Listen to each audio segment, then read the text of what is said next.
નમસ્કાર, આપ જોઈ રહ્યા છો સ્પાર્ક ટુડે ન્યૂઝ। પ્રાપ્ત વિગત અનુસાર દશક પૂર્વ નડિયાદ નજીક આવેલ ઉત્તરસંડા ખાતે આણંદના ડોક્ટર જેડી પટેલ દ્વારા બાયોમેડિકલ વેસ્ટ હેઝા ક્લીન યુનિટ વડાપ્રધાન મોદીના સ્વચ્છતા અભિયાનને સફળ બનાવવાના પ્રયાસના ભાગરૂપે ઊભું કરવામાં આવ્યું હતું, જે અંતર્ગત ગુજરાત પોલ્યુશન કંટ્રોલ બોર્ડની તથા સ્થાનિક ગ્રામ પંચાયત સહિતની પરવાનગી મેળવવામાં આવી હતી, જેના પગલે આણંદ, ખેડા, મહીસાગર જિલ્લા ખાતેથી નીકળતા મેડિકલ વેસ્ટનો અત્યાધુનિક પદ્ધતિથી નિકાલ કરવામાં આવતો હતો, પરંતુ સારા કામમાં રોડા નાખવા, માનવ સહજ સ્વભાવ કે રાજકીય રોટલા શેકવા, કોઈકના ઇશારે વિરોધ ઊભા કરવાના ખેલ રચવામાં આવતા આ સંદર્ભે યુનિટના સંચાલક ડોક્ટર જેડી પટેલનો સંપર્ક સાધતા તેઓએ જણાવ્યું હતું કે ચરોતર પંથકમાં આ પ્રકારના યુનિટ આશીર્વાદ સમાન હોય અને વડાપ્રધાન મોદીના સ્વચ્છતા અભિયાનના સપના સાકાર થતા હોય। તમામ સંબંધિત વિભાગ દ્વારા પરવાનગી મેળવી અત્યાધુનિક મશીન દ્વારા બાયોમેડિકલ વેસ્ટનો નિકાલ કરવામાં આવતો હોય છે, જેનાથી કોઈપણ પ્રકારના પ્રદૂષણ વકરતા ન હોવા છતાં સ્થાનિક ગ્રામજનો દ્વારા વિરોધ,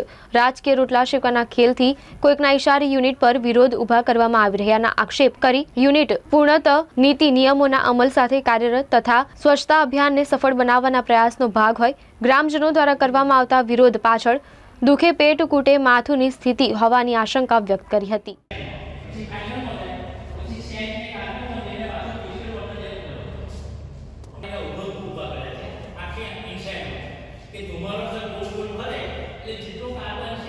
તો બોલો તો સારું એટલે મેં કરી દીધું એટલે આ બે સમય અમે નાખીએ છીએ એમાં ચાર હાઇડ્રોલિક પંપ આવે છે, એ શક ખેંચે, શક કર્યા ધુમાડો સળગે, એ ધુમાડો જાય ઉપર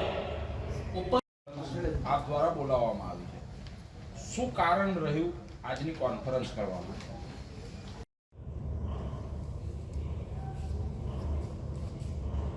ખરેખર ગામ લોકો આ ખોટી રીતે વિરોધ કરી રહ્યા છે।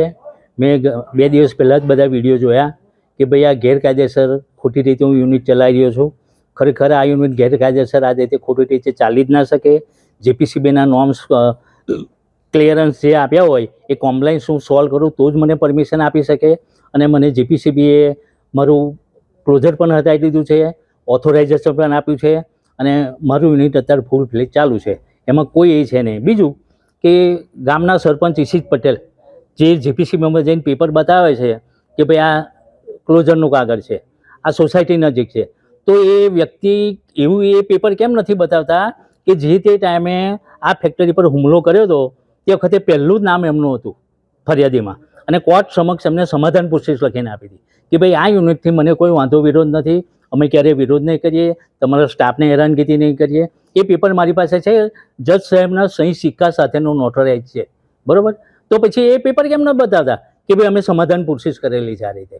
ખરેખર ગામ લોકોને અમુકને ખબર નથી કે આ લોકોએ મારી જોડે સમાધાન કર્યું છે એવું, અને ખોટી રીતે કંઈ કરતો નથી। બીજું કે ખરેખર સરકારે ને હું ધ્યાન દોરું છું કે આવા લોકો ઉપર સખતમાં સખત કાર્યવાહી થવી જોઈએ।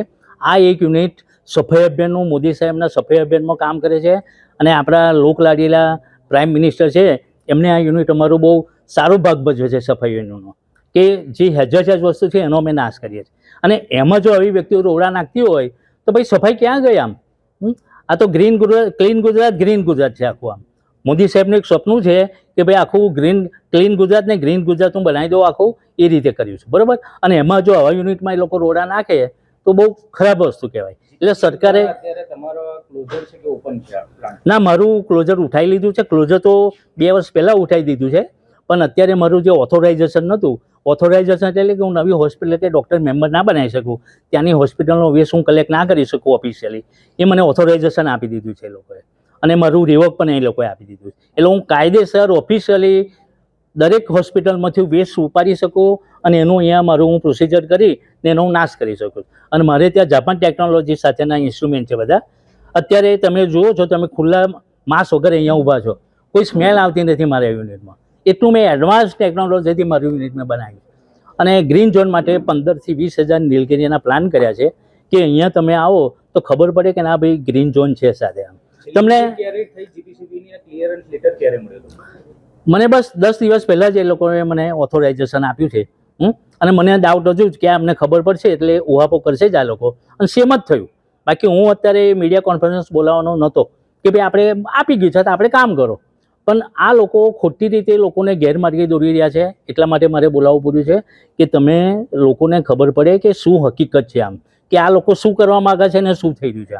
આ લોકો ખોટી રીતે રાજકીય રોટલા શેકવા માગે છે, પોતાની ઈગો હર્ટ ના થાય એના માટે ખોટી રીતે હવે એ લોકો બીજી રીતે ગયા છે કે ભાઈ આ જમીન મેં ખોટી રીતે સહયો કરાવીને લઈ લીધી છે, મેં ભાડા કરાર કર્યો નથી, વગેરે વગેરે બધું આમ. પણ જે છે મારું ફેક્ટ છે. આ લોકો 5 વખત હાઈકોર્ટ ગયા છે. રિસન્ટલી એમનો 2024માં એ લોકો હાઈકોર્ટ ગયા હતા, સેમ ડે ડિસ્પોઝ કર્યું. પછી એ લોકો નડિયાદ કોર્ટમાં ગયા, નામદાર કોર્ટમાં ગયા, તે પછી નડિયાદ કોર્ટમાં ગયા મારી યુનિટ બંધ કરવા માટે, સ્ટે માટે, પણ ત્યાં પણ સ્ટે મળ્યો નથી. બીજું, આ લોકો એનજીટી એટલે નેશનલ ગ્રીન ટ્રિબ્યુનલ, ઇન્ડિયામાં એક જ કોર્ટ હોય, પૂનામાં છે. ત્યાં પણ એ લોકો મને તો જાણે નથી, ત્યાં પણ ગયા યુનિટ બંધ કરવા, ત્યાં પણ ક્લીન ચીટ મને આપી દીધી છે અને ડિસ્પોઝ થઈ ગઈ છે. એટલે એનાથી વધારે શું આવે આમ બરોબર. નામદાર હાઈકોર્ટની ઉપર કંઈ છે નહીં, એની ઉપર આ લોકો એનજીટીમાં ગયા છે. ટૂંકમાં બધી રીતે આ લોકો થાકી ગયા છે, બરોબર.